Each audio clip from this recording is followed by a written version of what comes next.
Hello friends, welcome to your channel catalyst Soni and this is Soni Singh. Friends, जैसे कि जानते हैं 4 बजे हमारा क्लास होता है BEd first year learning and teaching का। तो लर्निंग एंड टीचिंग की क्लास के साथ मैं आप लोगों के साथ हूँ। चलिए देखते हैं आज हम क्या करने वाले हैं। आज हम करने वाले हैं शिक्षण सिद्धांतों के प्रतिपादन में कठिनाइयाँ। कल हमने किया कि टीचिंग के प्रिंसिपल कौन कौन से हैं, और आज हम करेंगे कि ये सारे प्रिंसिपल को हमको इम्प्लीमेंट करने में, अप्लाई करने में जो है क्या क्या प्रॉब्लम्स आते हैं।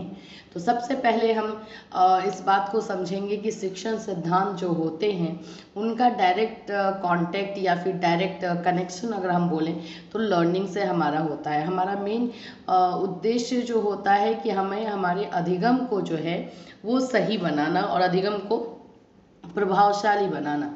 तो आज हमने कल जो है सिद्धांतों को देख लिया, कौन कौन से सिद्धांत और किस तरह से उनका जो है काम होता है। और आज हम देखेंगे कि उन सारे सिद्धांतों को इम्प्लीमेंट करने में, अप्लाई करने में क्या प्रॉब्लम है। चलिए देखते हैं। शिक्षण सिद्धांतों के प्रतिपादन में कठिनाइयाँ। शिक्षण एक सामाजिक प्रक्रिया है और सामाजिक घटक शिक्षण को प्रभावित करते हैं। चूंकि सामाजिक घटक परिवर्तनशील होते हैं और शिक्षा भी सामाजिक परिवर्तन का एक कारक माना जाता है, अतः ऐसी दशा में शिक्षण के सार्वभौमिक सिद्धांत के प्रतिपादन में कठिनाई उत्पन्न होना स्वाभाविक ही है। सार्वभौमिक शिक्षण सिद्धांत के प्रतिपादन में निम्नलिखित कारक बाधक सिद्ध होते हैं।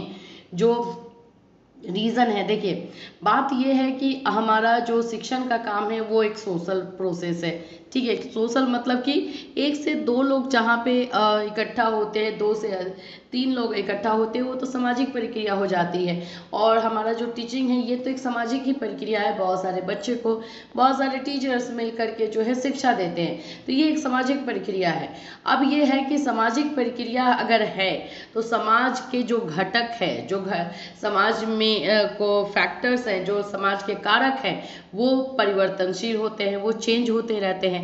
और वो अगर चेंज होंगे तो जाहिर सी बात है कि शिक्षण को भी और शिक्षण के सिद्धांतों को भी जो है इफेक्ट करेंगे। तो देखिए सबसे पहला जो है, किसी भी समाज की शासन व्यवस्था में परिवर्तन होने से शिक्षा प्रणाली भी बदल जाती है। अतः शिक्षण का कोई एक सार्वभौमिक प्रत्यय नहीं है। अगर किसी समाज का शासन व्यवस्था यानी कि जो वहाँ पे मैनेजमेंट है या जो सरकार है वो सब जब चेंज होती है तो शिक्षा प्रणाली में, एजुकेशन सिस्टम में भी बदलाव आता है, क्योंकि सभी का सोच एक जैसा होता नहीं है। तो अगर दूसरी कोई शासन व्यवस्था आती है, दूसरी कोई सरकार आती है तो वो अपने अनुसार चलाना चाहती है। तो इस तरह से शिक्षा प्रणाली जो है वो इफेक्ट होता है, शिक्षा प्रणाली पर जो है में परिवर्तन आता है। इसलिए हम कह सकते हैं टीचिंग का जो है अपना कोई इंडिपेंडेंट जो है वो कॉन्सेप्ट नहीं है, वो डिपेंडेंट है समाज की शासन व्यवस्था पर। दूसरा हमारा है पाठ्य वस्तु की प्रकृति में भी पर्याप्त भिन्नता है। जैसे गणित विषय तथा सामाजिक विज्ञान की पाठ्य वस्तु की प्रकृति बिल्कुल भिन्न है। पहला विषय वस्तुनिष्ठ है तो दूसरा विषय व्यक्तिनिष्ठ है, अतः दोनों की शिक्षण प्रकृति भी अलग है। दूसरा जो रीज़न बताया गया, जो हमारी पाठ्य वस्तु, जो हमारे सब्जेक्ट्स हैं वो एक दूसरे से बिल्कुल अलग है। अगर हम एक जगह मैथ्स की बात करते हैं तो दूसरा हम बात करते हैं सोशल साइंस की, जहाँ पर सोशल साइंस जो है पूरी तरह से सामाजिक है, व्यक्ति विशेष का है, मतलब कि इंसानों से रिलेट करता है। गणित जो है वस्तुनिष्ठ होता है, उसको इन सब चीज़ों से मतलब नहीं, उसको नंबर से मतलब है, कैलकुलेशन से मतलब है। तो इस तरह से इन दोनों सब्जेक्ट को पढ़ाने की जो शिक्षण प्रकृति है, जो पढ़ाने का शिक्षण मेथड होगा वो भी अलग होगा। तो ये टीचिंग का नेचर भी चेंज होता है सब्जेक्ट टू सब्जेक्ट, और एक सब्जेक्ट नहीं होने की वजह से, दोनों में इतने डिफरेंस होने की वजह से। तीसरा हमारा है बालक के विकास की अवस्था के अनुसार शिक्षण का स्तर भी बदलता रहता है। शिक्षण के विभिन्न स्तरों की प्रकृति भी परस्पर भिन्न होती है। उनके उद्देश्य, विधियां, युक्तियां, अभिप्रेरणा के स्वरूप आदि में भी पर्याप्त भिन्नता रहती है। अब होता क्या है कि बच्चे भी ग्रोन अप चाइल्ड है तो बढ़ते रहते हैं। अगर वो बढ़ते हैं तो जाहिर सी बात है हमें अपने मेथड्स बदलने पड़ते हैं, हमें हमारी जो है उद्देश्य बदलने पड़ते हैं, हमें हमारे जो स्ट्रैटेजीज हैं वो बदलने पड़ते हैं, मोटिवेशन का जो स्टाइल है वो बदलना पड़ता है। तो इस तरह से जो है टाइम टू टाइम पे चेंजेस इसमें आते रहते हैं। तो हमारा जो शिक्षण सिद्धांत है वो लागू करने में कठिनाई होती है इसकी वजह से। शिक्षण सिद्धांतों के प्रतिमानों में संप्रेषण सिद्धांतों की भी सहायता ली जाती है, क्योंकि शिक्षण प्रक्रिया में संप्रेषण का विशेष महत्व है, परंतु प्रत्येक समाज और संस्कृति में संप्रेषण का स्वरूप अलग होता है। अब हुआ कि हमारा जो शिक्षण सिद्धांत का मॉडल्स है उसमें हम लोग जो है हमारे कम्युनिकेशन प्रिंसिपल जो है उनकी भी हेल्प हम लेते हैं। विदाउट कम्युनिकेशन जो पॉसिबल ही नहीं है ना, शिक्षण टीचिंग प्रोसेस तो बिल्कुल संप्रेषण के पॉसिबल ही नहीं है। तो इसमें हम जो है जो संप्रेषण लेते हैं वो संप्रेषण जो हमारा कम्युनिकेशन होता है वो समाज के हिसाब से, संस्कृति के हिसाब से अलग अलग होता है। अब क्या आप मराठी समाज में जा कर के आप बंगाली संप्रेषण देंगे, बंगाली कम्युनिकेशन करेंगे तो क्या वहाँ उनको समझ में आएगा? बिल्कुल नहीं। तो ये तो लैंग्वेज की बात हो गई, और भी बहुत सारी चीज़ें जो है समाज टू समाज या संस्कृति टू संस्कृति जो है अलग होती है, तो संप्रेषण का भी स्वरूप जो है अलग हो जाता है। अब देखेंगे हम उद्देश्यों की निश्चितता का सिद्धांत। देखिए अब हम यहाँ पर हमने क्या दिखा? कठिनाइयाँ, ठीक है। अब हम देखते हैं कुछ सिद्धांत जो कि हमारे शिक्षण में हैं और जिनको हमें एनी हाउ जो है लागू करना पड़ता है। सबसे पहला सिद्धांत जो है उद्देश्य को लेकर के।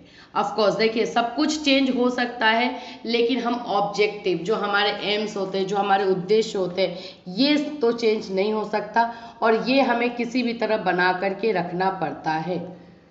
शिक्षण प्रक्रिया तभी सफल व प्रभावी हो सकती है जब उसके उद्देश्य पहले से ही निश्चित और निर्धारित कर लिए जाए। वस्तुतः कोई भी मानव कार्य उद्देश्य रहित नहीं हो सकता। यहाँ पर आप लिखिएगा सिद्धांत, ठीक है। यहाँ पर एक लाइन जो है वो लिखना पड़ेगा सिद्धांत। कौन कौन से जो है सिद्धांत जो है कंपलसरी हैं हमारे शिक्षण में, जिनको इतनी कठिनाइयाँ होने के बावजूद भी हमें इम्प्लीमेंट करना है। सबसे पहला तो उद्देश्य का सिद्धांत है। बिना उद्देश्य के, जैसे आप जानते ही हैं, बिना उद्देश्य के, बिना एम्स के, बिना ऑब्जेक्टिव के जो है शिक्षण बिल्कुल पॉसिबल नहीं है।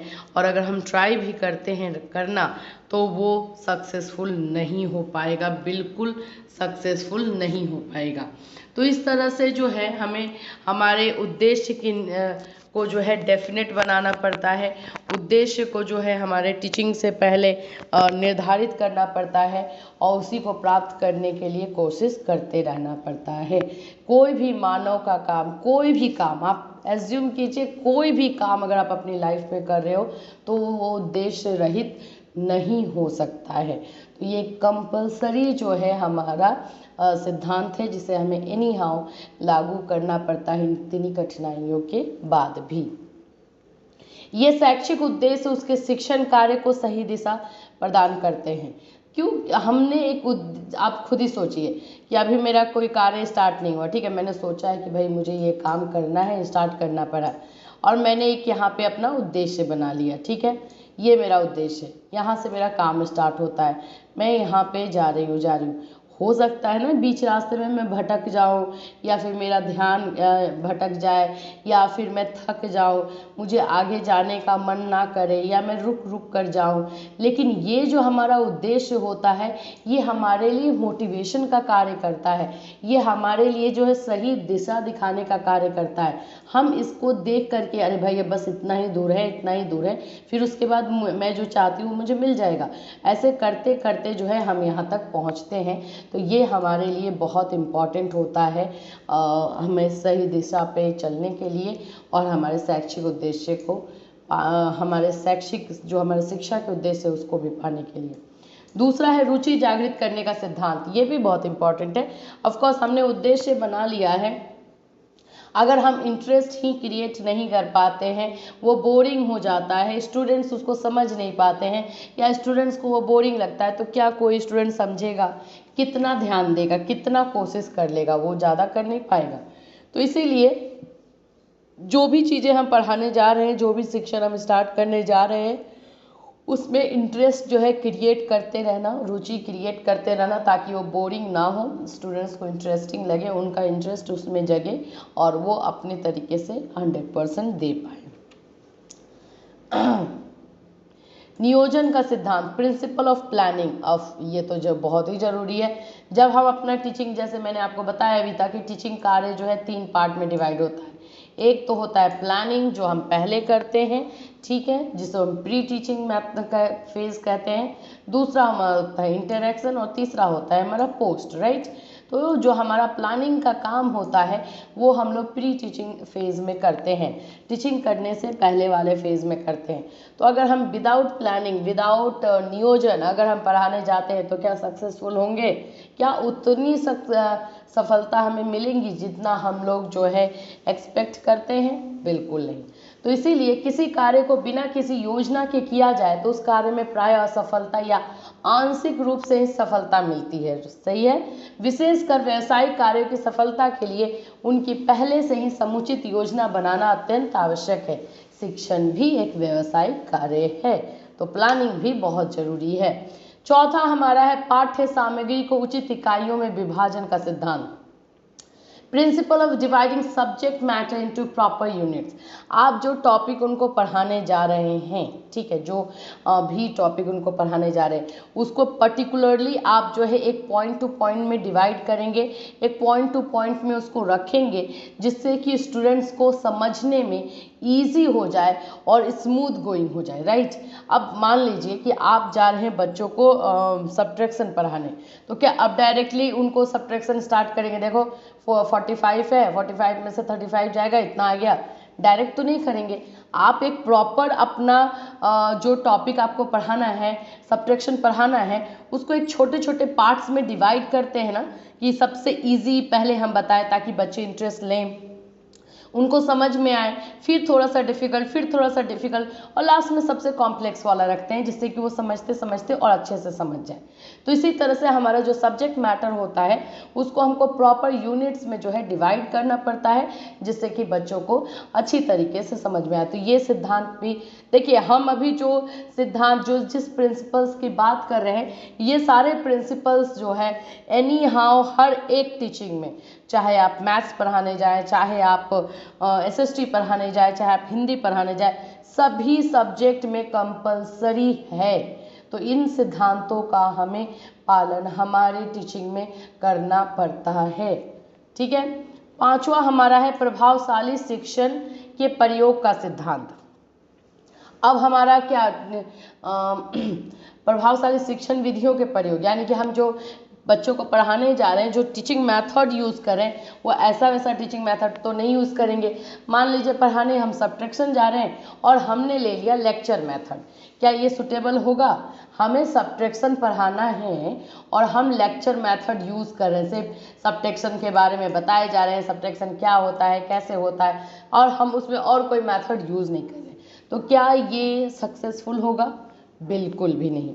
तो एग्जैक्टली टॉपिक के अकॉर्डिंग, सब्जेक्ट के अकॉर्डिंग जो हमें पढ़ाना है उसके अकॉर्डिंग हमें हमारे इफ़ेक्टफुल टीचिंग मेथड का जो है प्रयोग करना पड़ता है, और ये सिद्धांत भी कंपलसरी है इवन हर एक सब्जेक्ट में, चाहे वो आप कोई भी सब्जेक्ट पढ़ा रहे हों, ठीक है। तो ये प्रभावशाली शिक्षण विधियों के प्रयोग का सिद्धांत जो हमें पालन करना ही है।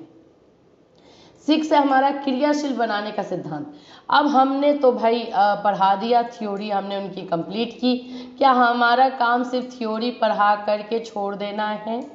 नहीं, हमारा काम है कि बच्चों में वो एक्टिविटी में भी नज़र आए, बच्चे जो हैं एक्टिव हो, वो सारी चीज़ों को इम्प्लीमेंट भी करें और खुद से करके सीखे तो ज़्यादा बेटर है।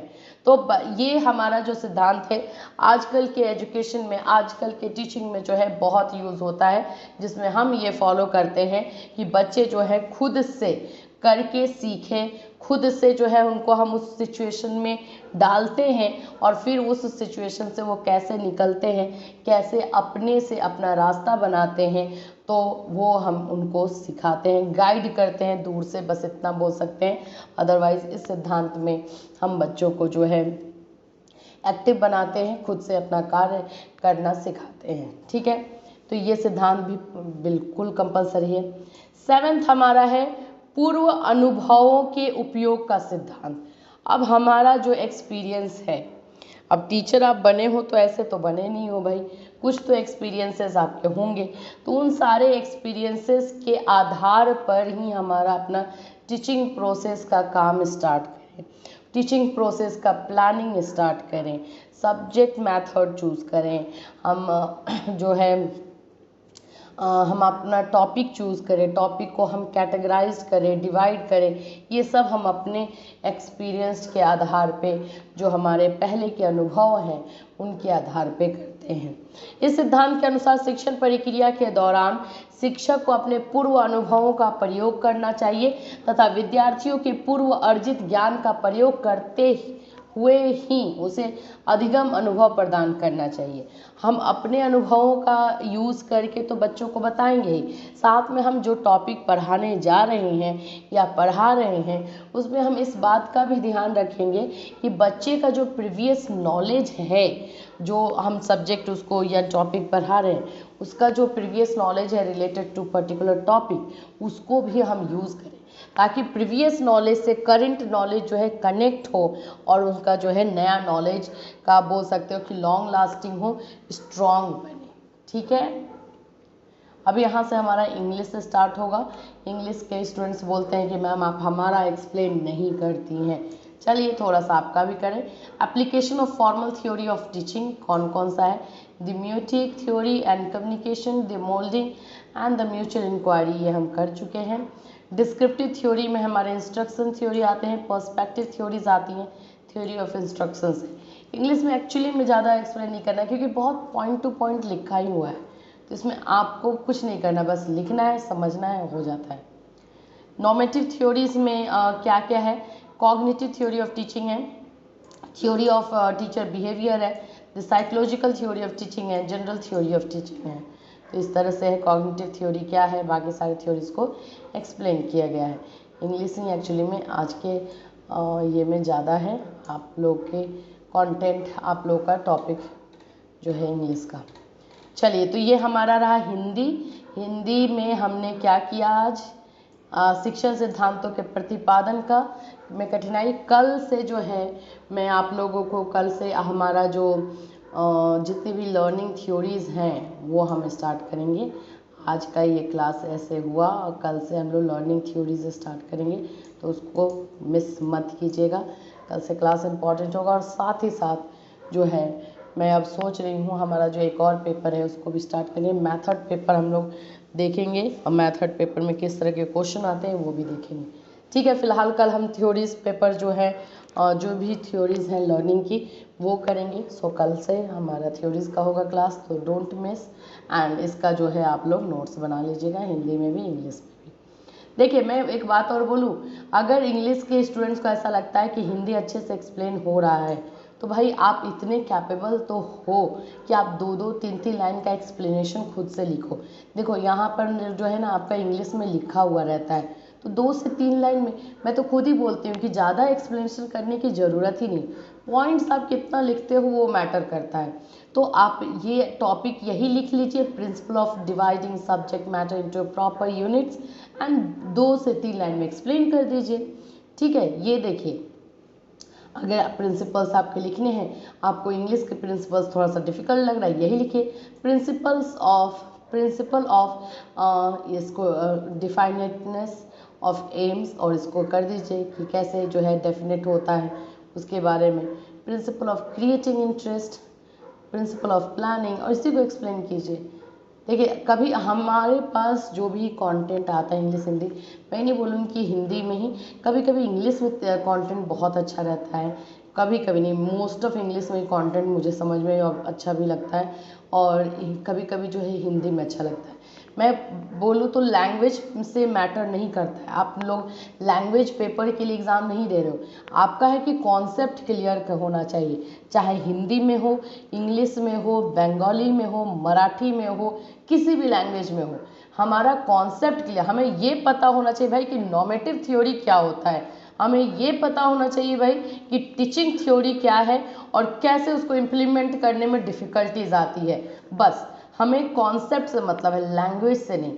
सो मैं आप लोग को दोनों ला करके देती हूँ, लेकिन आपको जहाँ से जो अच्छा लगे खुद का दिमाग यूज़ कीजिए, वहाँ से वो उठाइए टॉपिक का 2-2 लाइन में एक्सप्लेन कर दीजिए। ठीक है, चलिए कल मिलेंगे। कल से हम जो है कंटिन्यूअस मेरे ख्याल से 3 से 4 थ्योरीज तो डेफिनेटली देखेंगे ही लर्निंग का। तो कल से हम थ्योरी स्टार्ट करेंगे जो भी लर्निंग में है। Thank you so much everyone, मिलेंगे कल 4 बजे।